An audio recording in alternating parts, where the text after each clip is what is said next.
नमस्कार and welcome all of you to the beautiful platform of Job Mantra. Job Mantra के बेहतरीन platform पे आप सभी का स्वागत है। ये आप लोग का इकोनॉमिक्स का चौथा लेक्चर है।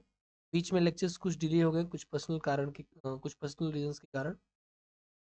तो आज से हम लोग फिर कंटिन्यू कर रहे हैं और इस इकोनॉमिक्स के पूरी सीरीज को कंप्लीट कराया जाएगा। ठीक है, तो समझने की कोशिश करते हैं आज की क्लास में महंगाई क्या होती है, व्हाट इज इन्फ्लेशन, इन्फ्लेशन क्या होता है।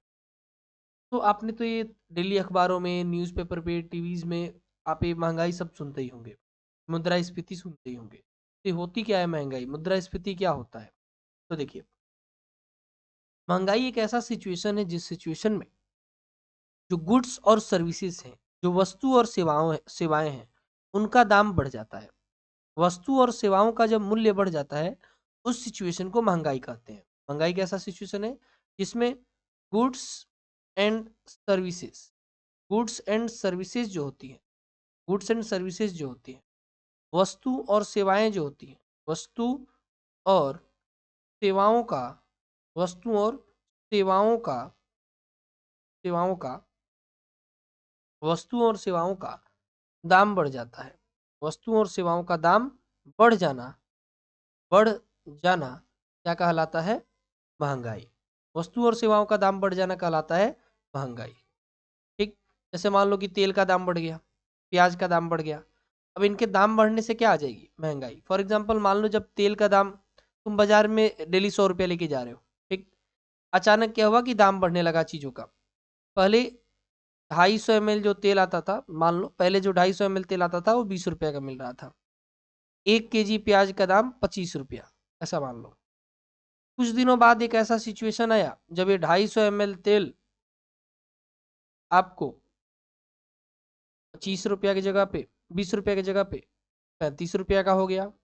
और 1 kg प्याज का दाम अभी मान लो 65 रुपये हो गया। अब इन दोनों को आप जोड़ रहे हो, पहले जाते थे मार्केट में 100 रुपये लेके, तो आपका 45 रुपये में दोनों चीजें हो जा रही थी। अब जा रहे हो मार्केट में सेम 100 रुपया लेके, तो आपका 100 रुपया का 100 रुपया खर्च हो जा रहा है। इसका मतलब इस केस में क्या हो रहा है, आपकी जो खरीदने की क्षमता है वो घट जा रही है। पहले आप 100 रुपये में ज्यादा चीजें खरीद लेते, अब कम चीज खरीद पा रहे हो। इसका मतलब महंगाई के समय में, जब भी महंगाई आएगा, महंगाई के समय परचेजिंग पावर घट जाता है। क्या घट जाता है? Purchasing power. परचेजिंग पावर, खरीद क्षमता घट जाता है। खरीदने की क्षमता घट जाता है, इसको कहते हैं खरीद क्षमता। खरीदने की क्षमता घट जाती है। ठीक, अब महंगाई से रिलेटेड अलग अलग लोगों ने अलग अलग थियरीज भी दी है। इसी क्लास में हम लोग को समझना भी है कई चीजें। जैसे आपके एग्जाम में एक डायरेक्ट क्वेश्चन आया था कि ये फिशर्स क्वांटिटी थियरी किसने दिया था? तो आपको मालूम होना चाहिए, थियरी इरविन फिशर ने दिया था। ये जो फिशर्स क्वांटिटी थियरी है, it was given by Irving Fisher. तो ये कौन इसको दिया था? Given bye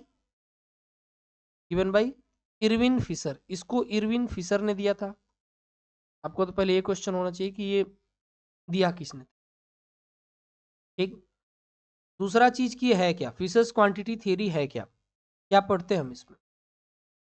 fishers quantity theory में, इसमें हम ये पढ़ते हैं कि अगर मान लीजिए कि सब कुछ कांस्टेंट है, बाजार का हालत पूर्ण रूप से कांस्टेंट है, और आप आरबीआई से बोले कि आरबीआई एक काम करो, खूब नोट छापो, खूब नोट छापो। आरबीआई ये है, अब इस आरबीआई से हम बोल रहे हैं कि खूब नोट छापो, और इसमें से गड्डी गड्डी नोट निकल रही, गड्डी ये गड्डी गड्डी नोट निकल रही, नोट नोट ही निकलते जा रहे। मतलब मार्केट में अगर मनी सप्लाई हम बढ़ा रहे हैं, ये ना कर रहे हैं हम, मार्केट में हम मनी सप्लाई बढ़ा रहे हैं। ठीक, मार्केट में हम पैसा बढ़ा रहे हैं, मुद्रा बढ़ा रहे हैं। जैसे जैसे हम मुद्रा का सप्लाई ज्यादा करेंगे, मनी सप्लाई ज्यादा करेंगे मार्केट में, अपने आप एक चीज होगा कि प्राइसेस का दाम बढ़ने लगेगा। यानी मनी सप्लाई बढ़ने से इन्फ्लेशन बढ़ जाता है। ये बात साधारण है और सोचने योग्य है कि अगर लोगों के पास ज्यादा पैसा होगा तो ज्यादा खर्च करेंगे, जिस कारण महंगाई अपने आप बढ़ जाएगा। ये बात फिशर्स क्वांटिटी थ्योरी में इरविन फिशर ने बता रखा है। ठीक, लेकिन अब इस महंगाई के, अगर मान लो आप मनी सप्लाई नहीं बढ़ा रहे हो, तब भी चीजों के दाम बढ़ने लग रहे हैं। तो उस तरह के महंगाई के कितने कारण हो सकते हैं? What are the causes of inflation? ठीक है, हम लोग पढ़ते हैं महंगाई के कारण। महंगाई के कारण, महंगाई के कारण क्या हो सकते हैं? ठीक, causes of inflation, causes of inflation. काफी धैर्य बना के आप पढ़िए, ज्यादा बेचैन होकर नहीं, एकदम मजे से। महंगाई के कारण, क्या कारण हो सकते हैं महंगाई के? देखो महंगाई दो कारणों से हो सकता है, दो कारण से, दो कारण से। कारण का नाम थोड़ा समझिएगा। एक है demand pull inflation, demand pull inflation. ये किसके कारण हो रहा है? डिमांड के कारण। डिमांड को हिंदी में क्या कहते हैं? मांग, मांग। तो ये मांग के कारण हो रहा है। अगर मांग ज्यादा बढ़ेगा तो डिमांड पुल इन्फ्लेशन होगा। दूसरा, कॉस्ट पुश इन्फ्लेशन। ये कब होता है? ये कॉस्ट पुश इन्फ्लेशन है, यानी लागत, लागत बढ़ने से होता है। लागत बढ़ने के कारण, बढ़ने के कारण। दोनों में बता दे रहा हूं, दोनों को समझ लेंगे। वही फिर से तेल वाला एग्जांपल, चिकन का मौसम आ रहा है, नॉनवेज का कंजप्शन बढ़ेगा, देखेंगे जरा। डिमांड पुल इन्फ्लेशन क्या कहता है? डिमांड पुल इन्फ्लेशन ये कहता है कि डिमांड ज्यादा होने के कारण जो महंगाई होगी उसको डिमांड पुल इन्फ्लेशन करेंगे, कहेंगे। जैसे जैसे मान लीजिए कि प्याज का किसी ने भंडारण कर लिया है, पूरा प्याज रोक लिया है मार्केट में, कोई बहुत बड़ा डीलर है, उसने प्याज छुपा के रखा हुआ है कहीं, तो मार्केट में प्याज घट जाएगा, लेकिन प्याज का डिमांड तो बढ़ता ही रहेगा। तो डिमांड के बढ़ने के कारण क्या होगा? मान लीजिए डिमांड बहुत ज्यादा है, डिमांड बहुत ज्यादा है, मांग लोग बहुत ज्यादा रहे, सप्लाई कम है, चीजें मिल कम रही हैं। अब जो मिल कम रही हैं तो जिसके हाथ में होंगी वो अपने अपना मनमानी का रेट लगाएगा कि मुझको इतने में, मैं इतने में ही बेचूंगा, मैं इतने में ही बेचूंगा। उस केस में क्या होगा? चीजों का दाम बढ़ जाएगा। तो जब डिमांड ज्यादा होता है, सप्लाई कम होता है, तब भी चीजों का दाम बढ़ जाता है, और उस वाले को डिमांड पुल इन्फ्लेशन कहते हैं, कि डिमांड खींच के उसका दाम बढ़ा दिया। ठीक। एक होता है कॉस्ट पुश इन्फ्लेशन। जैसे जैसे मान लो सरसों का तेल है, जैसे मान लो सरसों का तेल है। अब सरसों के तेल में हम लोग देखते हैं कि एक सरसों का तेल, मान लो एक एग्जाम्पल के तौर पे बैल कोल्हू है, नाम तो सुना ही होगा।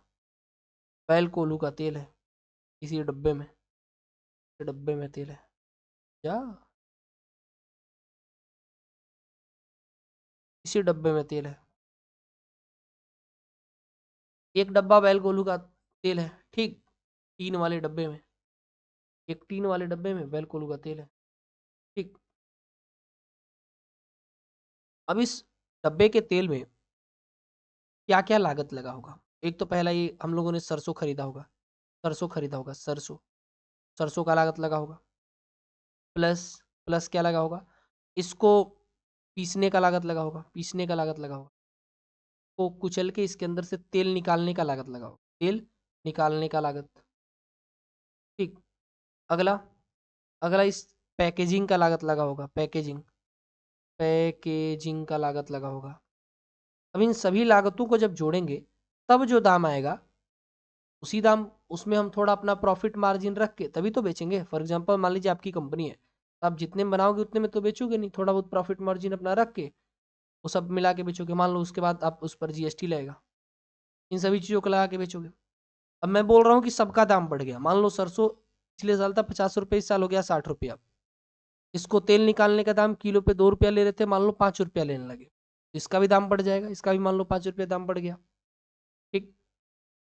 पैकेजिंग का मान लो 30 रुपया लग रहा है, जीएसटी मान लो 8 रुपया लग रहा है। तो इन सभी दामों को लगने के कारण जो इसके लागत के चीजें हैं, जो इसका लागत है, लागत है। अब जब लागत ही बढ़ जाएगा तो कोई कंपनी घाटे में रह के चीजों को बेचेगी नहीं। तो अगर लागत बढ़ेगा तो दाम भी बढ़ेगा, और उस तरह का जो दाम होता है जो लागत के कारण बढ़ता है, उसको हम लोग बोलते हैं, लागत बढ़ने के कारण जो बढ़ रहा है, कॉस्ट पुश इन्फ्लेशन बोलते हैं, कॉस्ट पुश इन्फ्लेशन। भरसक प्रयास करिए कि चीजों को समझ में आए, ठीक। फिर इनको मापता कौन है? कौन इनको कैलकुलेट करने का काम करता है?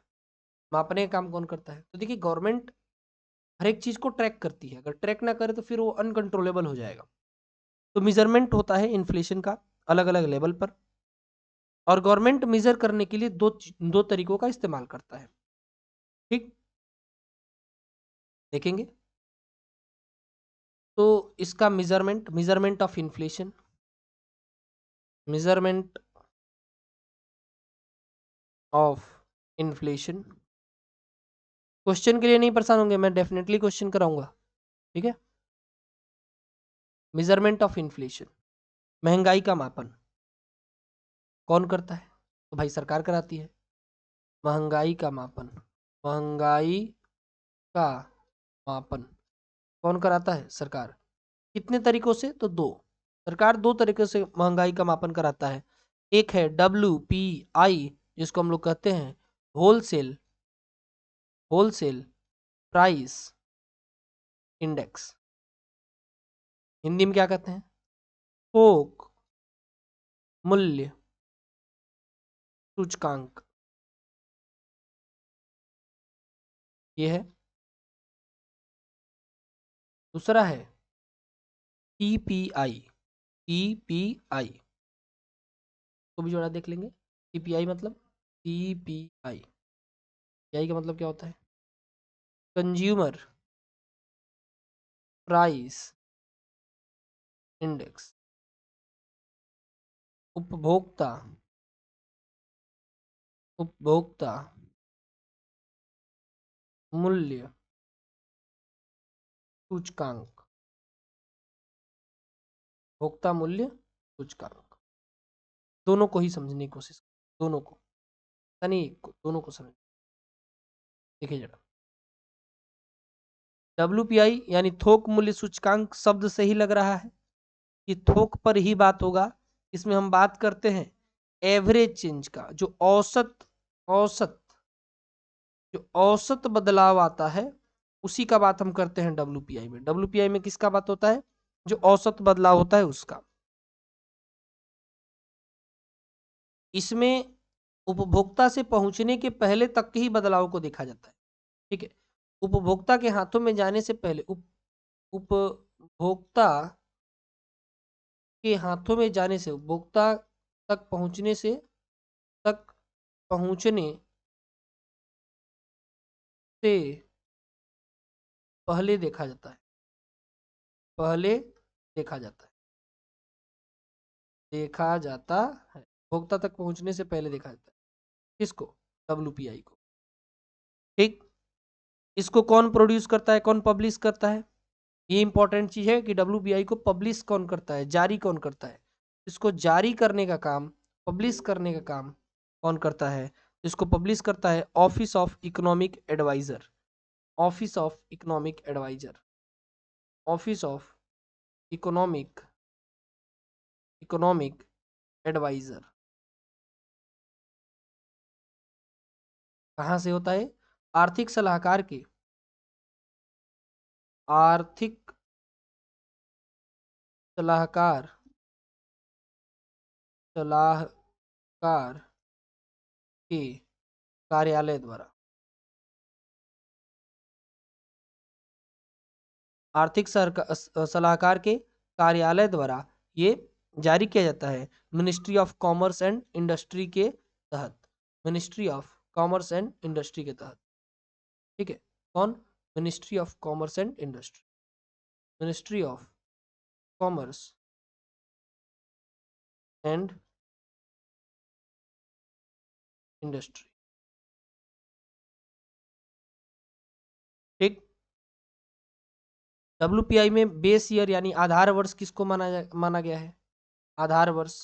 तो WPI ने आधार वर्ष मान रखा है सन 2011 और 12 को, सन 2011-12 को, ठीक।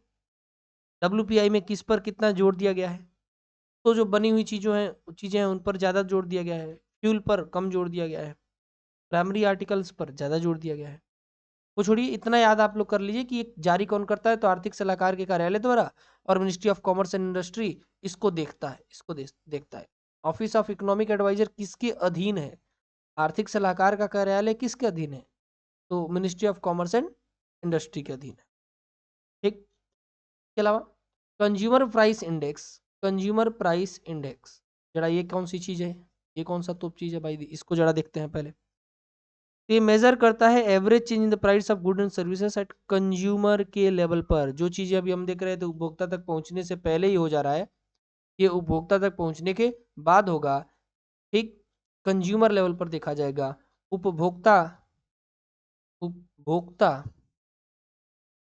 तक पहुंचने के बाद देखा जाता है, पहुंचने के बाद बाद आए औसत बदलावों को देखा जाता है, औसत बदलाव को देखा जाता है, औसत बदलाव को देखा जाता उपभोक्ता तक पहुंचने के बाद आए औसत बदलाव को देखा जाता है। ठीक, इसमें cost of living for consumers, ये बताता है कि एक कंज्यूमर को जिंदा रहने के लिए कितना दाम चाहिए, मतलब कितना खर्च चाहिए, यही बताता है। ठीक, इसको कौन पब्लिश करता है, तो ये पब्लिश होता है एनएसओ द्वारा, एनएसओ राष्ट्रीय सांख्यिकी कार्यालय द्वारा, national national stay national statistical national statistical office के द्वारा, नेशनल स्टेटिस्टिकल ऑफिस तो हम लोग कह सकते हैं राष्ट्रीय राष्ट्रीय सांख्यिकी कार्यालय, सांख्यिकी कार्यालय द्वारा ये जारी किया जाता है, राष्ट्रीय सांख्यिकी कार्यालय द्वारा ये जारी किया जाता है। और वो किसके अंदर आता है, तो ministry of statistics and programme implementation यानी मॉस्पी के अंदर आता है। इसके बारे में हम पहले भी पढ़ा चुके हैं, इसके पहले के लेक्चर को आप देखोगे तो दिखेगा। सीपीआई के लिए बेस ईयर क्या है, आधार वर्ष क्या है इसके लिए, आधार वर्ष, तो सीपीआई के लिए जो आधार वर्ष है वह है सन 2011-12, सन 2011 और 12। ठीक, सीपीआई के अंदर क्या क्या आता है, वही चीजें आती हैं पहली वाली। ठीक, 4 टाइप ऑफ सीपीआई पढ़ने को मिलता है, पर वो ज़्यादा इंपॉर्टेंट नहीं है, चारों तरह के सीपीआई को पढ़ना किस तरह का होता है ये ज़्यादा इंपॉर्टेंट नहीं है। ठीक, बाकी ये जरूर याद रखना पड़ता है कि सीपीआई क्या है, डब्ल्यूपीआई क्या है, कौन इसको जारी करता है, इससे क्वेश्चंस अक्सर पूछे जाते हैं। ठीक, आइए अब देखते हैं इन्फ्लेशन के अलग अलग टाइप, इन्फ्लेशन के अलग अलग। पहला है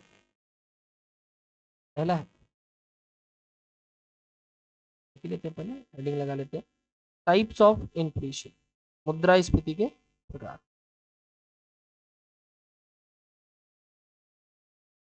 टाइप्स ऑफ